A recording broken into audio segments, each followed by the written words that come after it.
Galera, eu comecei a gravar a partir de agora, tá bom? Então, ó, gente, o que acontece? Na última aula ali, eu estava trabalhando com vocês na primeira parte, eu fiz a parte mais essencial de eletrodinâmica. E aí, o que que eu fiquei parado? Eu fiquei parado na hora da gente analisar os famosos circuitos simples, só que tenham a característica, tá bom? Dele ser misto. Ou seja, eu ter tanto aparelhos ou partes que estejam em paralelo, quanto em partes que estejam em série. Então, olha, o que eu vou fazer agora? Eu vou colocar de novo um circuito aqui para gente, um circuito diferente daquele que eu trabalhei na última aula, só que agora com essa característica melhor. Então, olha, o que vai acontecer, tá? Eu vou ter aqui de novo a minha fonte, partezinha daqui, saio, aí eu coloco uma resistência aqui, vou colocar uma outra resistência aqui. Galera, câmera aí todo mundo, por favor. De novo você gravado falando isso. A Magda tá entrando, tá? Então, ó, novamente, 1, 2. Isso aí eu vou ter que editar de alguma maneira, tá? Não tem como não, senão vai mostrar que eu estou burlando. Então, ó, deixa eu colocar aqui de volta. Então, ó, galera, aceitei do Heitor também, tá? Então, ó, galera, coloquei de novo aqui dois circuitos, certo? Então, eu tenho uma partezinha daqui, certo? Uma outra partezinha aqui. E aí eu mudei o circuito que eu tinha usado como exemplo na última aula, tá? Eu coloquei esse outro circuito aqui para a gente poder analisar o circuito feito de outra maneira, tá? Então eu coloquei aqui uma resistência. Então eu estou colocando uma resistência aqui em cima, galera, que é uma resistência de 2 ohms. Aqui embaixo eu estou colocando uma que é de 4 ohms. Todas elas são iguais. Todas elas têm 4 ohms, tá bom? Esse circuito todo aqui. 4 não, deixa eu fazer um número mais fácil. 6 ohms. Tudo bem? Todas elas têm esse valor. E aqui eu vou colocar uma resistência, que vai dar, deixa eu ver, é equivalente daqui, 12 volts. Certo? Então agora eu vou começar a fazer a nossa análise. Primeira coisa que eu faço, tá? Sempre começa vendo o caminho da corrente. Então você vem aqui, sobe, desce a corrente, ela passa aqui, passa para esse primeiro, ela vem aqui e desce. Quando ela desce, o que vai acontecer? Vocês percebem que exatamente nesse eixo ela divide-se, tá, galera? Então o que acontece? Ela vai descer para cá. Eu tenho aqui I1. Eu tenho aqui uma outra corrente, que é I2. E aqui ela desce novamente, que é I3. Ela é dividida em 3 ramos. O que isso significa? Significa que essas resistências aqui, ó, esse grupo, tá inteiro em paralelo. Porque a resistência ou a corrente, ela é dividida neles. Gente, um detalhe importante aqui. O primeiro passo que eu tenho é começar a trabalhar as resistências equivalentes. Resistência equivalente. De novo, seguindo aquele fluxograma. Equivalente. E, galera, nesse caso aqui, a minha resistência equivalente, certo? Ela sempre começa a ser analisada pela aquela que está mais longe da fonte. Quem está mais longe na fonte? Esse grupo com 3 resistências. Então, o que eu faço? Eu começo aqui trabalhando com a resistência equivalente, que ela é paralela. Tá bom? Então, o que vai acontecer? Você tem que olhar. Primeiro, são 3 resistências. Só que essas 3 resistências, gente, elas são iguais. Se elas são iguais, isso aqui já pode fazer algo interessante para a gente, tá bom? Ela vai fazer o seguinte, ó, a resistência equivalente, paralela, tá bom? Ela vai ser igual à resistência total dividida pelo número de resistências. Então, dividido por N. Galera, ali eu falei que cada uma delas tem 6. Então, é 6 dividido pelo número de resistências, que são 2. Então, é 6 por 2. Isso aqui vai dar logo de cara para a gente um valor de 2 ohms. 2 não, desculpem. Estou pensando já no resultado final. 3. Isso aqui vai dar um valor que é de 2 ohms. Quando eu descobri a resistência equivalente, o que acontece? Muda o desenho. O que eu faço? Eu refaço o desenho.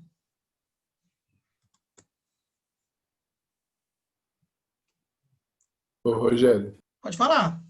Quando descobre a resistência equivalente paralela, né? Isso, quando eu descubro a resistência equivalente paralela, eu refaço o desenho. Por que que eu refaço? Porque agora eu transformei aquelas três em uma só. Então, eu tenho uma aqui de 2 ohms.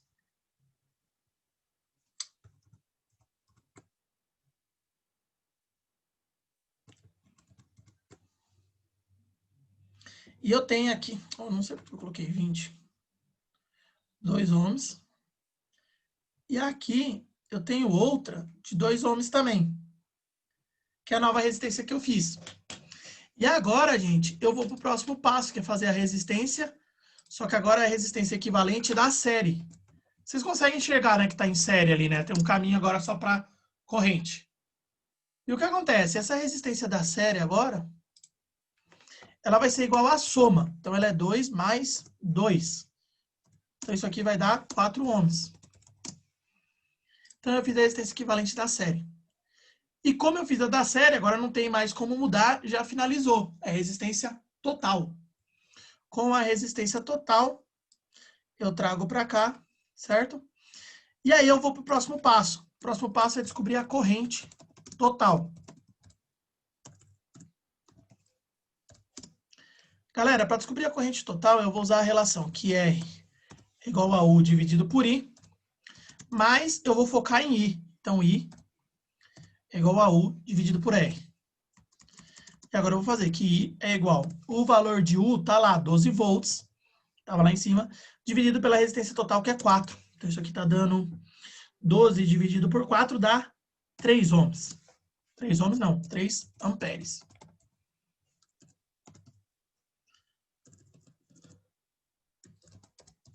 Ô, Rogério. Pode falar. Então, num circuito misto, sempre a resistência total vai ser a resistência equivalente em série? Sim, vai levar a resistência equivalente e não precisa ser em série, tá? Depende de como é que o circuito está montado. No final, você tenta sempre trazer para que no final apareça uma série. Mas se aparecer um paralelo, não tem um problema, tá? Você conduz lá até tentar aparecer alguma coisa. Quando é que você considera a resistência equivalente? Quando não sobra mais nenhuma resistência. Quando você redesenhar o circuito e ficar uma resistência só. Entendeu a ideia? Sim? Ótimo, então eu fiz ali, certo? Então eu já tenho algumas informações que eu posso passar para o meu desenho para facilitar a minha análise. Primeira informação. Quando eu descobrir a corrente total, eu sei que aqui sai daqui 3 amperes. E como ele está em série, eu sei que também chega aqui 3 amperes. Vocês lembram que eu falei que a corrente ela é constante na série? Então aqui ela fica igual. Só que o que vai acontecer agora? Eu tenho que passar para o próximo passo. Porque na série a tensão ela é dividida. Então eu preciso agora saber a tensão em cada componente. Então o que acontece? Primeiro, como os dois componentes são iguais, vai ficar fácil, tá? Só que eu poderia ver ali em R1. Como é que eu ia fazer? Agora eu vou mudar a minha fórmula e eu vou fazer que U é igual a R vezes I. Vezes I. Tá bom? O valor de R é 2, o valor do que tem entre ele de corrente, passando por ele, é 3. Então fica 2 vezes 3 é igual a 6 volts. Então eu tenho mais duas informações importantes. Por quê? Por que duas, tá, galera? Porque as duas resistências são iguais. Como elas são iguais, vai cair do mesmo jeito em uma e na outra. Então vai ficar dos 12 volts que tinha na fonte, vai morrer 6 volts aqui e vai morrer 6 volts aqui. Tá bom? Isso que está acontecendo aqui por enquanto. Fiz isso. Agora eu só vou pegar as correntes, são as correntes parciais. Então o último passo é o passo das correntes parciais. Galera, agora nas correntes parciais, o que vai acontecer, tá? Em cima, essa primeira resistência aqui está resolvida, ó. Quer ver aqui, ó? Essa resistência aqui eu já consigo saber qual que é a corrente que está passando nela, tá bom? Que é a corrente parcial dela. Por quê?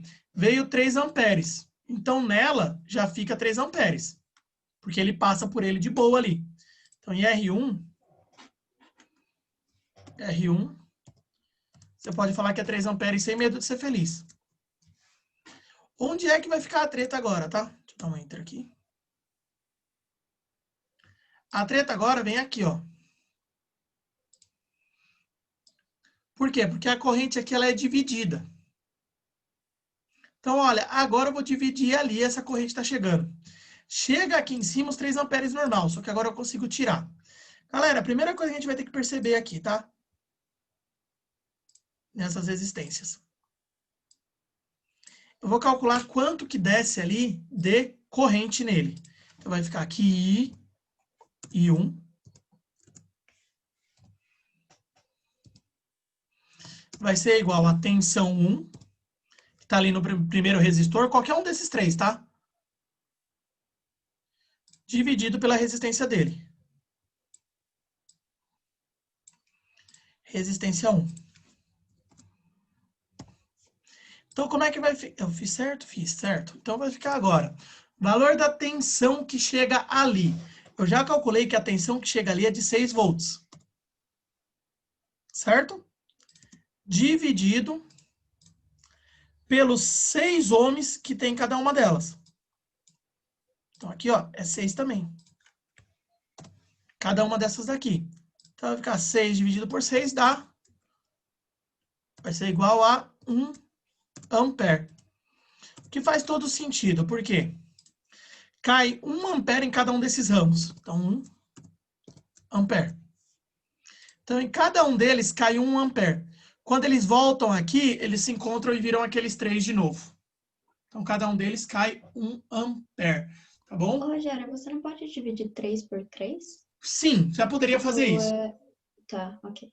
Você já poderia ali já fazer isso logo de cara. Você percebeu, é que é um passo além, né? Não é todo mundo que consegue perceber esse passo. Mas o passo é, você já olhou ali e viu, ah, são 3 iguais. Caiu 3 para eles, vai cair igualmente. Um em outro, um em outro. Eu fiz esse caminho aqui para caso fossem diferentes. Quando vocês se fossem diferentes, aí você ia fazer dessa maneira que eu fiz com a corrente parcial. Tudo bem? Galera, me dá um toquezinho aí, o que vocês acharam, se vocês conseguiram entender. Essas 3 perguntas que tem aí do Caio e do Heitor, eu vou responder no final, porque tá fora do tema da monitoria, tá, galera? Aí no final eu respondo, tá? Pode deixar eu colocar aí. Você pode repetir essa parte? Eu não peguei. A última parte, Bia, ou Gabi? Isso. É? Tá. A última parte, o que eu fiz, tá? Deixa eu trazer aqui. A última parte, eu fiz o seguinte, ó. Eu vou desenhar aqui. A última parte, eu quis analisar aqui, ó. Então, o que acontece? Aqui, ela é igual, essas daí que estão de roxo ali do paralelo. O que acontece? Nela, tá chegando pela análise do jeito que a Bia fez. Nela, tá chegando aqui em cima, ó, 3 amperes, que é o que tá aqui, ó. Só que esses 3 amperes, eles têm que ser divididos nos 3 ramos. Como os 3 ramos são iguais, cai 1 ampere em cada ramo. E aí ele volta para cá. Caso as resistências fossem diferentes, você ia ter que fazer essa conta que eu fiz aqui, ó, para todos. Para cada um deles. Certo? E levando em consideração que eu já tinha descoberto aqui que neles a tensão que cai é de 6 volts. Eu não uso 12, eu uso 6. Tudo bem? Ficou mais claro aí, Gabi?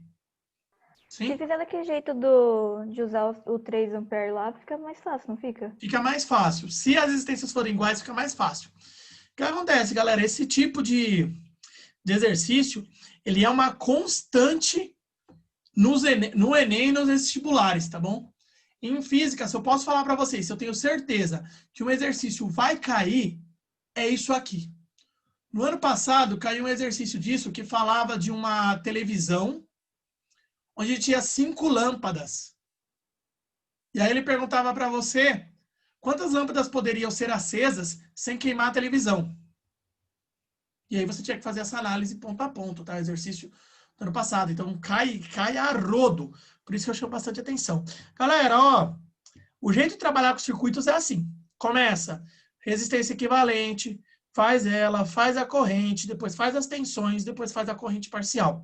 Pode ser que alguns exercícios você chegue à resposta antes disso, antes de fazer todos esses passos. Bom? Então nem sempre você vai usar todos. Mas isso aqui é o que eu chamo de resolver o circuito. Se você consegue descobrir isso, você descobriu tudo sobre qualquer circuito existente. Tá bom? Galera, sobe um joinha para mim aí, para quem conseguiu pegar qualquer ideia, certo? Quem não conseguiu, manda um joinha negativo aí para tua ideia, tá bom? Certo? Que agora a gente vai trocar de tema. Buenas, buenas, buenas. Então, galera, agora eu tô passando, tô trocando a página. Posso trocar também? Tá ok? Sim. Certinho. Buenas. E aí, galera, agora eu entro num tema novo, que é o tema não é novo, tá? Em termos, ele ainda tá dentro da eletrodinâmica, mas ele é mais específico, que é a ideia dos geradores e receptores.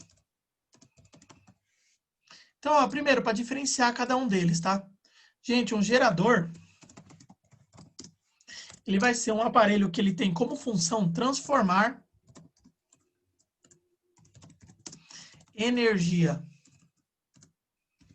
não elétrica em elétrica. E aí você pode ter baterias, tudo bem, geradores eólicos, geradores fotovoltaicos, você tem vários e vários, vários. Num circuito, ele é a minha fonte de tensão. Então é ele que vai fornecer para mim um ADDP, certo? E aí o que acontece? Ele tem um símbolo clássico, tá? O símbolo padrão dele é o seguinte, ó. Eu vou ter aqui aquele símbolo de fonte de tensão que eu falo para vocês aqui, ó. Aí aqui ele tem uma entrada, tem uma saída. O pauzinho maior é positivo, enquanto o pauzinho menor é negativo. E a corrente, ela sai do positivo. Então, ela sai do positivo e segue. Galera, vai acontecer. Todo gerador, ele vai ter aqui uma coisa, que é essa letra E, que ela é chamada de força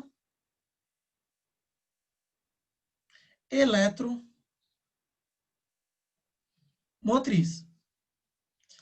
Ela não é uma força, tá bom? Apesar de ter esse nome, ela tem como unidade de medida o volt. Então, na verdade, ela é uma tensão, tá? Então, esquece isso, certo? O que acontece? Existe um tipo básico de gerador que é chamado de gerador ideal. O gerador que ele é ideal, ele não tem resistência interna. Então, quer dizer que toda a tensão que ele fornece sai por circuito. Ele fica aqui, ó. Gerador ideal, o valor de U dele, a tensão, é igual ao valor de E. Agora, o gerador, que é o gerador real, ele vai ter uma resistência interna. E essa resistência interna vai dar origem à equação do gerador. Qual que vai ser a equação do gerador? A tensão que o gerador fornece é igual à força eletromotriz que ele tem a gerar, menos a resistência dele, vezes a corrente. Essa resistência é a resistência interna. A própria característica desse gerador me gera um gráfico específico. Esse é o gráfico específico dele. Eu tenho aqui 2 eixos. Esse é o eixo de tensão U. E esse é o eixo de corrente I. O que acontece? Num gerador, eu vou ter uma curva característica que é a seguinte. Ela é uma reta aqui que tende a subir. Tá bom? Isso, perdão, olha eu viajando, tende a descer. Vem pra cá. Ela desce. Por que ela desce? Primeira coisa, ela tem um valor aqui, que é o valor de tensão dele. E essa é a força eletromotriz. Conforme a corrente vai aumentando, ela vai descendo. Até que ela chega no valor limite. E esse valor limite aqui de corrente é quando a tensão dele vale 0. Então, ele tem a tensão 0. Isso aqui é o que a gente chama de corrente de curto-circuito. A partir daqui, o gerador não funciona mais. Toda a resistência está comendo a energia dele. Uma característica importante aqui é que o ângulo alfa aqui, a tangente desse ângulo, é numericamente igual à resistência. Tudo bem? Lembrando que tangente você calcula como? Você calcula como cateto oposto sobre o cateto adjacente. Então, é E dividido por I. Tudo bem? Essa aqui é a resistência interna dele. Certo? Aqui a gente finaliza o que a gente tem de gerador. Nosso próximo objetivo de estudo aqui é o receptor. Rogério, Pode falar. como que faz para identificar quando o gerador é ideal ou quando ele é real? Geralmente no exercício ele fala. Se ele fala assim, um gerador ideal de força eletromotriz tal, você considera assim. Se ele falar qualquer resistência interna, significa que o gerador ele é real, tá bom? A resistência interna desse gerador é tal, então é um gerador real. O receptor ele transforma energia elétrica em não elétrica. Então aqui são a maioria dos aparelhos, tudo bem? De som, aparelho de som, televisão, tudo isso aqui, tá bom? Todos os aparelhos que vocês conhecem tendem a ser receptores. O que acontece? O receptor ele tem um símbolo diferente do gerador e o detalhe é pífio e patético. Então, cuidado, tá? Qual que é o detalhe? Ele vai ser invertido. Eu tenho aqui pauzinho maior, pauzinho menor. Aqui é mais, aqui é menos. E nele a corrente sai do negativo. É pífio o detalhe, tá bom? Sai do negativo, só que vai fazer uma diferença enorme na conta. O que vai acontecer aqui, tá? Ele vai ter uma força aqui, E', que é chamada de força contra-eletromotriz. Também não é uma força, também é uma tensão, e tem esse contra aí porque ele fala que é do receptor, só isso. Então, também ela vai ser em volt. Então não se perca em relação a isso. De novo, eu tenho a questão do gerador do receptor ideal. É aquele receptor que não queima energia por calor. A situação seria fantástica. E também tem a situação do receptor real, que gera uma equação de receptor. E aí, o que vai acontecer nos meus receptores aqui? Eu vou ter valor de receptor ideal, U é igual a E'. E aqui no receptor real, R' é igual a... U é igual a E', só que agora é mais R vezes I.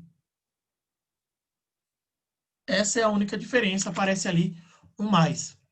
E aí o que vai acontecer no gráfico? O gráfico ele vai sofrer com isso. Porque no gráfico, eu vou ter o mesmo gráfico de U por I. Só que agora no meu gráfico, galera, ele vai subir. Ele sai de um valor aqui e sobe. Tá bom? Esse valor que ele sai continua sendo o valor de E, só que agora E'. E essa inclinação, alfa, continua sendo referente à tangente de alfa, que é igual a R. Então, ele continua igual. Então, meio que um faz, o outro desfaz. Então, eles ficam nessa relação aqui. Galera, fala para mim se vocês conseguiram pegar até o momento. Manda aí para mim, só para o chat mais ou menos. Aí, Renan, dá uma revisadinha nessa parte aí. Qualquer coisa, manda dúvida para mim, tá? Essa parte geradora ali é importante, tá bom? Galera, aqui morre toda a parte que a gente fala que está relacionada à elerodinâmica para minha prova. Ela fala essa aqui, toda a parte de elerodinâmica, que eu falei que é a parte mais difícil, tá? É pouca, digamos, se você for ver ali, é pouca coisa de conteúdo para estudar. Só que o jeito que você trabalha o exercício ali, ele é mais complicado do que as outras áreas. Você tem aquele fluxograma, o jeito de trabalhar que vocês têm que se acostumar, tá? Agora eu entro numa outra parte, que é a parte relacionada aos gases. Uma parte um pouquinho mais suave, tá? Qual que é a ideia quando eu estou falando dos gases? Para eu definir um gás, eu tenho que saber as variáveis de estado dele. As variáveis de estado que um gás deve assumir são pressão, volume e temperatura desse gás. Pressão, volume e temperatura. Galera, a pressão, P, ela é sempre a relação entre a força sobre uma área que aquela minha molécula ali, as minhas moléculas estão atuando. Como a unidade de medida da força é o Newton e a unidade de medida da área é o metro quadrado, eu vou ter uma unidade de medida aqui que é o padrão do sistema internacional. O nome dessa unidade de medida, gente, é o Pascal. Então, eu tenho aqui um Pascal. Essa unidade ela não é tão comum. No dia a dia, a gente gosta de usar bastante a atmosfera. Uma atmosfera é igual a 10⁵ Pascal. Tudo bem? Pareceu PA é Pascal, tá, gente? Primeira relação de estado. Segunda variável de estado de um gás, para ele estar bem definido, é o meu volume. Todo e qualquer volume no mundo, ele é calculado como área da base vezes a altura. Diegão feelings aí, se vocês lembram disso, Diegão tá feliz. Volume é igual a área da base vezes a altura. Ah, vai ter sólidos degenerados, vai, por exemplo, um cone, certo? Ou uma pirâmide. A diferença é que você coloca 1/3 lá, mas é a área da base vezes a altura. Gente, unidades de volume, tá? Primeira delas, metro cúbico. Esse é o padrão. 1 metro cúbico é igual a 1000 litros. Então, quando necessário, vocês usem essa relação. Outra unidade importante é o centímetro cúbico. 1 cm cúbico é igual a 1 ml. E, geralmente, 1 litro é igual a 1000 ml. Isso aqui é o mais essencial. Cuidado na transformação, gente. Quando passar de metro cúbico para centímetro cúbico, lembre que você tem que contar casas. Então, nesse caso, seriam 2 casas. Mas tem a questão dos 3 zeros. Então, para cada casa que você pula, você coloca 3 zeros. Tá bom? Tem que tomar cuidado com isso. Próxima variável é a variável de temperatura. Gente, o que você tem que gravar em temperatura? Toda e qualquer temperatura nessa matéria será medida em Kelvin, que é a unidade do sistema internacional. Então, o que vai acontecer, tá, galera? A temperatura em Kelvin, certo? Vai ser igual a temperatura em Celsius, que é a que mais aparece, mais 273. Apareceu isso, fechou, tá lindo e maravilhoso, tá bom? Aparece ali de maneira clara. Agora, vem a nossa lei dos estados. O que ela estabelece? Ela estabelece pra gente que as temperaturas em cada estado, ou as variáveis de estado são mantidas. Como assim? O estado de um gás, P1 vezes V1 sobre T1 é igual a P2 vezes V2 sobre T2. Isso é uma variável de estado. O que vai acontecer? Essa é a equação geral. Só que dependendo da transformação que ela sofrer, a fórmula vai ter uma mudança. O primeiro tipo de transformação é a chamada isotérmica. Galera, numa transformação isotérmica, a temperatura é constante. E a mudança na fórmula é que você corta a temperatura.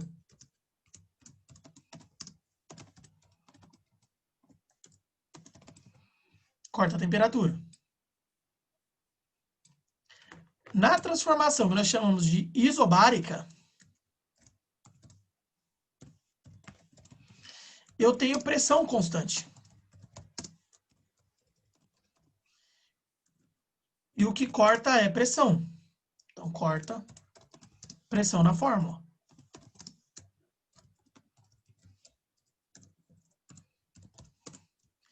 Aí, na isovolumétrica,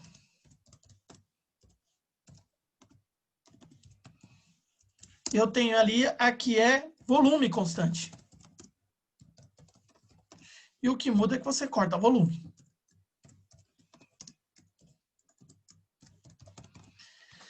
Ótimo, fechou ali quais são as transformações e com a maneira que você vai trabalhar com elas. Detalhes que eu tenho que chamar. as unidades de medida têm que ser iguais. Devem ser iguais de um lado e do outro.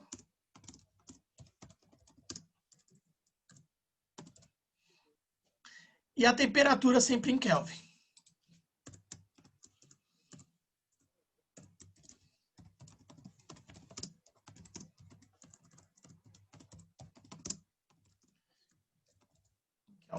Ótimo. Isso aqui, obrigatoriamente, tá, gente? Não pode fugir disso, tá? Sempre, sempre, sempre você tem que manter isso aqui de maneira bem clara, tá? Não pode perder, certo? Então, aqui eu tenho aqui as transformações, como é que elas vão trabalhar, certo? Essa é a lei dos estados. Galera, até o momento vocês conseguiram pegar essa situação? Sobe para mim um joinha aí para ter uma ideia. Sim, sim. Tem alguma dúvida específica? Ok. Tá certo aí, deixa eu saber como é que tá. Buenas, buenas. Agora, continuando dentro dos gases, eu tenho a minha última parte, ou seja, a finalização desse tema, tá? Que ele vai tratar a lei geral. A lei geral dos gases. Tudo bem? Rogério, você pode voltar no outra lousa rapidinho, só para tirar uma foto? Claro. Tá aí, ó. Então, eu tenho agora a nossa última parte, que é a lei geral dos gases. Ela não muda muita coisa, as variáveis elas são iguais, elas vão funcionar da mesma maneira. O que vai acontecer aqui diferente é que eu estou acrescentando que há escape de gás ou entrada, tá bom? Tem escape ou entrada de gás.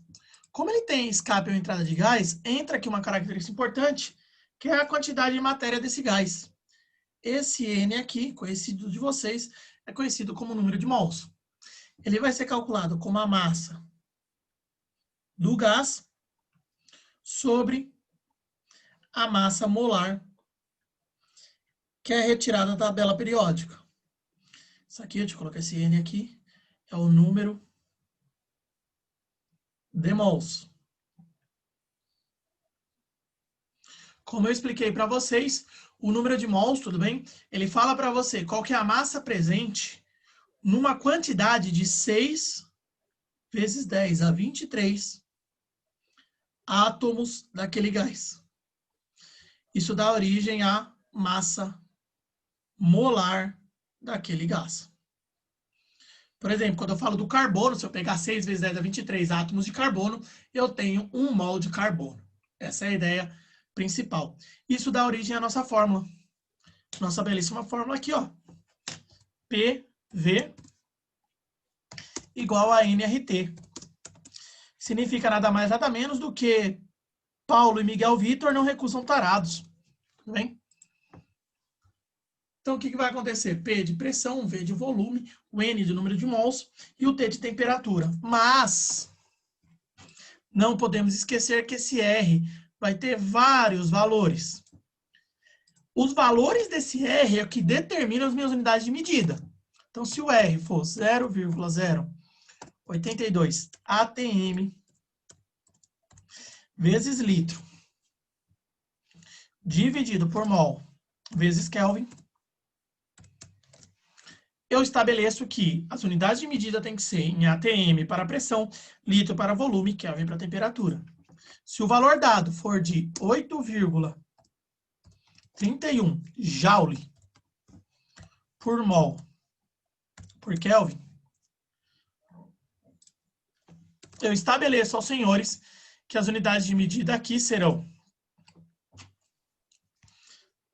para volume vai estar em metros cúbicos e para a pressão vai estar em Pascal. Inclusive, na última aula, eu acho que eu fiz um desenvolvimento ali para o nosso amigo, acho que foi para o Calil. Se não me engano, eu fiz um desenvolvimento, como é que eu saio, como é que eu provo que volume vezes pressão nas unidades do Sistema Internacional dão uma unidade que é uma unidade de energia. Isso que eu fiz esse desenvolvimento na última aula. Galera, em termos, é isso aqui que eu tenho sobre para a nossa prova. Nossa prova vai trabalhar esses temas, certo? Então, o que eu vou fazer agora? Deixa eu pegar aqui, certo? Agora eu estou colocando aqui, eu estou fechando essa gravação, eu vou estar disponibilizando para vocês mais tarde aí. Deixa eu colocar aqui Stop Record, acho que 2 horas eu já consigo disponibilizar tanto as louças quanto as